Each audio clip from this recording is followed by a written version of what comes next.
नमस्कार दोस्तों, आज हम स्टार्ट करने जा रहे हैं गॉस डाइवर्जेंस थ्योरम, जिसे कहते हैं गॉस की अपसरण प्रमेय। गॉस की अपसरण प्रमेय क्या है? गॉस की अपसरण प्रमेय एक्चुअली मोटा मोटी ये जितनी भी प्रमेय, चाहे वो गॉस हो, चाहे वो स्टोक हो, और चाहे वो ग्रीन हो, इन सब थ्योरम में क्या होता है कि एक टाइप का इंटीग्रल, जैसे लाइन इंटीग्रल है कि इस फंक्शन का या इस फंक्शन का लाइन इंटीग्रल इस फंक्शन के वॉल्यूम इंटीग्रल के बराबर है, या वॉल्यूम इंटीग्रल इस टाइप का वॉल्यूम इंटीग्रल इस टाइप के सरफेस इंटीग्रल के बराबर है। मतलब पृष्ठीय समाकलन आयतनीय समाकलन के साथ बराबर है, आयतनीय समाकलन रेखा समाकलन के बराबर है, रेखा समाकलन पृष्ठीय समाकलन के बराबर। आपस में इनके बीच में रिलेशन है। ये जितनी भी थ्योरम है ये रिलेशन पैदा करती है, रिलेशन बताती है कि भाई आप इस पर्टिकुलर फंक्शन का ऐसे ऐसे आप लाइन इंटीग्रल निकाल लीजिए और ऐसे ऐसे करके पृष्ठीय समाकलन निकाल लीजिए, वो बराबर आएगा। या ऐसे ऐसे करके पृष्ठीय समाकलन निकाल लीजिए, इस तरीके से आप आयतनीय समाकलन निकाल लीजिए, ये बराबर आएगा। इस तरीके से सारी अलग अलग थ्योरम जो है, तीनों थ्योरम इस तरीके से बात करती है। एक टाइप के इंटीग्रल का दूसरे टाइप इंटीग्रल के साथ कैसा रिलेशन है ये समझाती है। चलिए, जैसे गॉस डाइवर्जेंस थ्योरम की बात कर लेते हैं। गॉस डाइवर्जेंस थ्योरम कहते हैं कि एक सदिश फलन f ले लीजिए, आप ले लिया, उस सदिश फलन f के ऊपर ये सदिश फलन f ले लिया आपने, ठीक है। इसका अभिलंब दिशा में जो पृष्ठ है, उस पृष्ठ के अभिलंब दिशा में पृष्ठीय समाकलन निकाल लीजिए। पूरे पृष्ठ के ऊपर जितना सरफेस है, उस पूरे सरफेस के ऊपर उसका पृष्ठीय समाकलन आप निकाल लीजिए, ठीक है।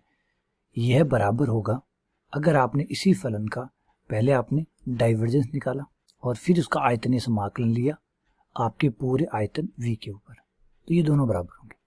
देखा, अब यहाँ देख पा रहे हैं आप कि ये कह रहा है कि इस टाइप के फलन का आप पृष्ठीय समाकलन निकाल लीजिए, इसका आप आयतनीय समाकलन निकाल लीजिए, दोनों बराबर होंगे। तो ये मैंने कहा था जैसे एक टाइप के रिलेशन का दूसरे टाइप के रिलेशन के साथ बताता है, ठीक है। आइए, इसको पढ़ना कैसे है, इसको बोलना कैसे है, उसे समझते हैं। सबसे पहले ये सदिश क्षेत्र f कौन है? सदिश क्षेत्र f, सदिश क्षेत्र f एक सदिश क्षेत्र है। n कैप का मतलब है पृष्ठ की अभिलंब दिशा, पृष्ठ की अभिलंब दिशा, क्योंकि डॉट एन कैप है, एन कैप अभिलंब को दर्शाता है, जो पृष्ठ है उसकी अभिलंब दिशा को दर्शाता है। ds क्या कहलाता है? पृष्ठीय समाकलन। अब पृष्ठीय समाकलन कहाँ लिया गया? ये s जो है उस पृष्ठ को दर्शाता है, बंद पृष्ठ को, जिसपे ये काम किया गया, जिस पे ये समाकलन निकाला गया, उससे बंद पृष्ठ s, ठीक है। ये तो बराबर का चिन्ह हो ही गया, ठीक है। ये डेल डॉट f क्या कहलाता है? f का अपसरण, क्षेत्र का अपसरण या डाइवर्जेंस। dv मतलब आयतनीय समाकलन, सही कह रहा हूँ, जो नाम है वही ले रहा हूँ सबके, ठीक है। v पे लिया गया, v का मतलब किसी आयतन पे, कोई आयतन रहा है, किसी आयतन पर आयतनीय समाकलन लिया गया, तो कोई बंद आयतन रहा होगा, उस पर लिया गया होगा। तो पर में क्या कहते हैं, इन सारे वर्ड्स को आप कनेक्ट करिए। कैसे कनेक्ट करिए? किसी सदिश फलन का पृष्ठ की अभिलंब दिशा में लिया गया, किसी बंद पृष्ठ s की ऊपर लिया गया पृष्ठीय समाकलन। दोबारा से पढ़ते हैं धीरे धीरे। सदिश क्षेत्र f, इसको नंबर 1 बोल दीजिए, सदिश क्षेत्र f, क्षेत्र f का किसी बंद पृष्ठ, इसे बंद पृष्ठ, इसे नंबर 2 बोल दीजिए। सदिश क्षेत्र f का बंद पृष्ठ s की पृष्ठ पर अभिलंब दिशा में, इसको बोल दीजिए 3, अभिलंब दिशा में लिया गया पृष्ठीय समाकलन। नंबर 4 बराबर होता है उसी क्षेत्र f के अपसरण का किसी बंद आयतन v पर लिया गया आयतनीय समाकलन के। ये लीजिए, ये आपकी परिभाषा होगी। बड़ा सिंपल सा, देखिए मैंने कहा नंबरिंग डाल दी, बोलते जाइए।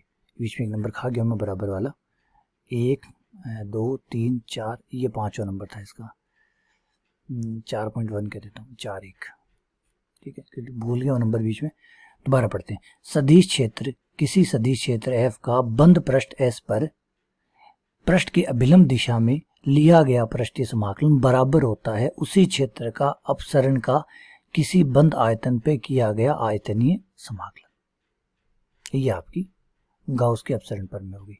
आइए मैं लिखवा भी देता हूँ आपको। किसी सदिश क्षेत्र f का बंद पृष्ठ s पर अभिलंब दिशा में लिया गया पृष्ठीय समाकलन बराबर होता है उसी सदिश फलन क्षेत्र के अपसरण का आयतन v पर पृष्ठीय समाकलन। अब आप चाहें तो ये जो बराबर वाला जो शब्द है, ये यहाँ से आप उठा सकते हैं, यहाँ से आप उठा के ये वर्ड आप यहाँ के बराबर होता है, आप इसे यहाँ भी लगा सकते हैं, बराबर या फिर समान भी बोल सकते हैं, समान होता है।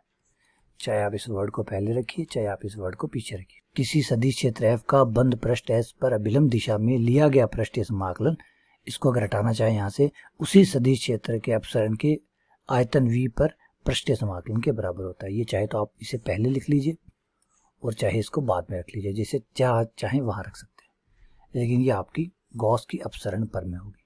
तो गॉस अपसरण प्रमेय क्या करती है, किसी फलन f, सदिश फलन f है, उसके पृष्ठीय समाकलन के कौन से पृष्ठीय समाकलन का कौन से आयतनीय समाकलन के साथ रिलेशन है वो बताती है। यानी आप पृष्ठीय समाकलन को आयतनीय समाकलन में कन्वर्ट कर सकते हैं, पृष्ठीय समाकलन को आयतनीय समाकलन में कन्वर्ट कर सकते हैं।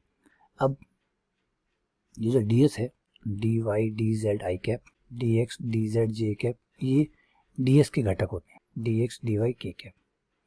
अब अगर आप f डॉट n कैप निकालें, मतलब ये जो f dot n cap ds है, इसको अगर हम और खोल के लिखें, मतलब गॉस अपसरण प्रमेय को, और dv जो होता है वो बराबर होता है dx dy dz, dx dy dz।